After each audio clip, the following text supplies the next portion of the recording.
एक रात पति शाम को ऑफिस से घर आया। वह खाना खाकर लेट गया।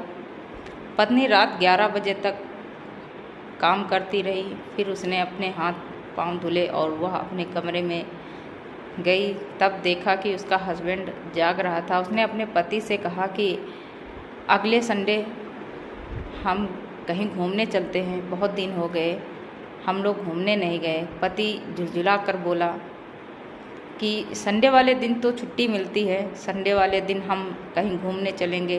घूमने का ड्रामा कर रही हो, हम कहीं नहीं जा रहे हैं, मेरा समय बर्बाद हो जाएगा। पत्नी का दिल टूट गया।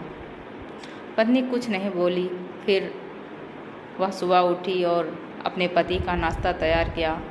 सास की मालिश, ननद और देवर का खाना पानी, उनकी सारी ज़रूरतें और फरमाइशें पूरी करने लगी।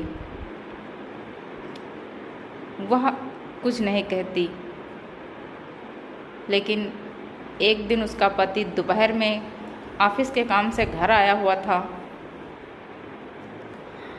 लेकिन जब उसने अपनी पत्नी को सबकी फरमाइशें पूरी करते हुए देखा और अपनी माँ का ध्यान रखते हुए देखा कि दोपहर हो चुके हैं, अभी मेरी पत्नी के मुंह में एक निवाला तक नहीं गया और वह सबकी ज़रूरतें पूरी करती है, सबका ध्यान रखती है। लेकिन जब उसने एक संडे को घूमने के लिए कहा तो मैंने उसे मना कर दिया।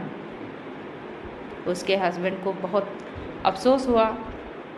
वह शाम को जब ऑफिस से घर लौटा तो उसने अपनी पत्नी के लिए एक सुंदर साड़ी खरीदी और पत्नी के हाथों में साड़ी वह देखकर बोला कि मुझे माफ़ कर दीजिए, तुम्हारी इस खामोशी को मैं कभी पहचान नहीं सका, क्योंकि तुमने जिस खामोशी से हमारे परिवार का ध्यान रखा है मैं कभी नहीं भूलूँगा।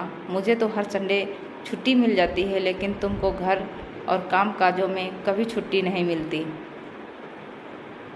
पत्नी की आंखों में एक चमक जैसी आ गई। वह बहुत खुश हुई।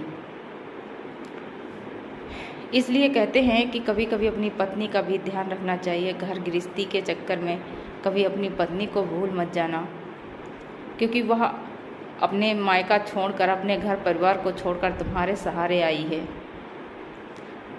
अगर आप ही उसका मनोबल, आत्मविश्वास तोड़ेंगे तो वह किसके सहारे जिएगी, क्योंकि आप ही उसकी दुनिया और आप ही उसका संसार हो। अगर ये स्टोरी अच्छी लगे तो प्लीज़ लाइक शेयर ज़रूर कीजिएगा।